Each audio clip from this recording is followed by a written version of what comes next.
નમસ્કાર, હું છું પ્રકાશ દેસાઈ, એડિટર ઇન ચીફ, અને આપ જોઈ રહ્યા છો SPP Bharat news.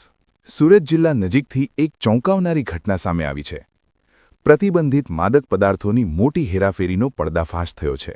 Surat district local crime branch દ્વારા કડોદરા નજીક એક કન્ટેનરમાં બનાવેલા ગુપ્ત ચોરખાનામાંથી પાસદોડા નામનો માદક પદાર્થ ઝડપી પાડવામાં આવ્યો છે. અંદાજે 1.75 કરોડ રૂપિયાનો મુદ્દામાલ જપ્ત કરવામાં આવ્યો છે. પ્રાથમિક તપાસ મુજબ આ જથ્થો મધ્યપ્રદેશના મંદસૌરમાંથી ભરાયો હતો અને ગુજરાત માર્ગે અન્ય રાજ્યમાં પહોંચાડવાનો હતો. પરંતુ આજે વાત માત્ર 1.75 કરોડ રૂપિયાના ડ્રગ્સ જપ્તીની નથી. આજે વાત છે સિસ્ટમ સામે ઊભા થતા ગંભીર સવાલોની. મંદસૌરથી કડોદરા સુધીનો લાંબો હાઇવે માર્ગ, વચ્ચે અનેક ચેકપોસ્ટ, નિયમિત વાહન checking, traffic police, local police અને વિવિધ એજન્સીઓની તૈનાતી. આ જ માર્ગ પર સામાન્ય વાહન ચાલક પાસે જો એકાદ દસ્તાવેજ ન હોય તો તેને રસ્તા પર ઊભો રાખવામાં આવે છે, દંડ કરવામાં આવે છે અને કાયદાની સખ્તાઈનો પાઠ ભણાવવામાં આવે છે. તો પછી 1.75 કરોડનો નશીલો જથ્થો ભરેલું કન્ટેનર, આટલો લાંબો માર્ગ, કોઈ ગંભીર શંકા વિના નિર્વિઘ્ને કેવી રીતે પસાર થઈ જાય છે?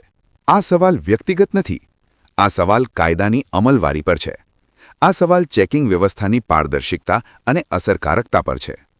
જ્યારે નશીલા પદાર્થોની આવી હેરાફેરી સામે આવે છે ત્યારે પ્રજાના મનમાં એક કડવો સવાલ ઊભો થાય છે. શું આજે નશીલા પદાર્થોના માફિયા કે ગોઠવાયેલા ગુનેગારોને કાયદાનો કોઈ ડર રહ્યો નથી? અને શું કાયદાનો ડર માત્ર સામાન્ય જનતા સુધી જ સીમિત રહી ગયો છે? આવો સંદેશ સમાજમાં જાય એ જ સૌથી મોટી ચિંતા છે. કારણ કે જો પ્રજાના મનમાં કાયદાની સમાનતા અંગે શંકા ઊભી થાય તો તે વિશ્વાસને નબળો બનાવે છે. એસપીપી ભારત ન્યૂઝ સ્પષ્ટ કહે છે, અમારો હેતુ કોઈ તંત્રને નિશાન બનાવવાનો નથી, પરંતુ જવાબદારી નિર્ધારિત કરવાની માંગ કરવાની છે. આ કેસમાં ચાલક અને ક્લીનરની ધરપકડ થઈ છે.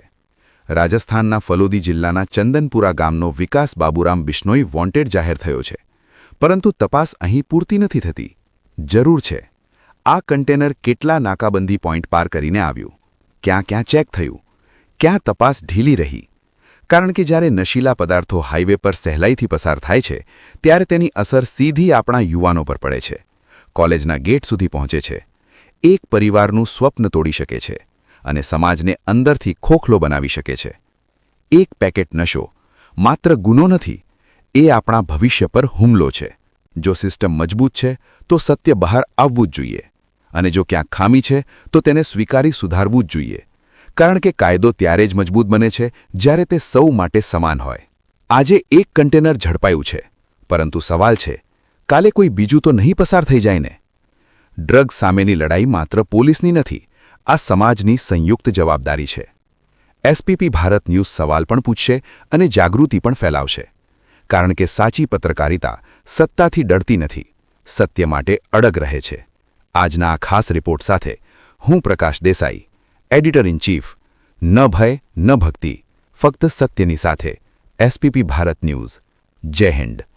ગુજરાત પોલીસના સ્ટેન્ડ સ્ટ્રોંગ અગેન્સ્ટ ડ્રગ્સ અંતર્ગત સુરત ગ્રામ્ય જિલ્લા પોલીસને સુરત રેન્જ પોલીસ મહાનિરીક્ષક શ્રી પ્રેમવીરસિંહ સાહેબ અને પોલીસ અધિક્ષક શ્રી રાજેશ ગઢિયા સાહેબનાઓએ ડ્રગ્સની બધી સતંદર નાબૂદ કરવા સારું સખત કાર્યવાહી કરવા સારું સૂચના આપેલ હોય, જે અનુસંધાને ગઈકાલ તારીખ 11/2/2026ના રોજ એલસીબીના કર્મચારીઓ પેટ્રોલિંગમાં હતા દરમિયાન તેઓને માહિતી મળેલ કે કડોદરા 4 રસ્તા ખાતે કન્ટેનરમાં એક ડ્રાઈવર અને એક ક્લીનર બંને જણા કોઈ વનસ્પતિજન્ય માદક પદાર્થ પોસ્ટડોડાનો જથ્થો લઈને ઊભ્યા છે અને થોડી વારમાં નીકળી જનાર છે.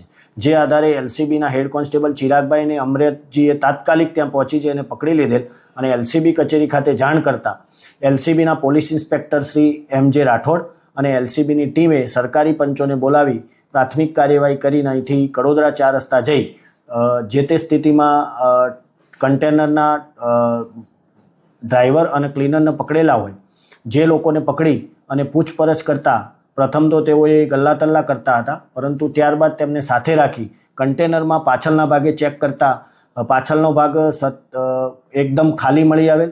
ત્યારબાદ કન્ટેનરનું કેબિન ચેક કરતા ડ્રાઈવરના કેબિનમાંથી કોઈ વસ્તુ મળી આવેલ નહીં, પણ ડ્રાઈવર સીટના પાછળના ભાગે એક ગુપ્ત ખાનું બનાવેલું હતું કન્ટેનરના અને ડ્રાઈવરના કેબિનના વચ્ચે. જે ગુપ્ત ખાનું લગભગ 8 ફૂટ જેટલું હાઇટ ધરાવતું હતું 7 ફૂટ પહોળું અને 4 ફૂટ લાંબુ આ ગુપ્તખાનામાં તેઓએ વનસ્પતિજન્ય માદક પદાર્થ પોસ્ટ ડોડાનો જથ્થો ભરી રાખેલ હતો. જે પોસ્ટ ડોડાનો જથ્થાને બહાર કાઢી ગણી જોતા ટોટલ 80 મીણિયાની કોથળીઓમાં પોસ્ટ ડોડાનો જથ્થો ભરેલ હતો, જેને FSL અધિકારી મારફતે ચકાસણી કરાવતા એમાં માદક પદાર્થ હોવાનું પુષ્ટિ થયેલ.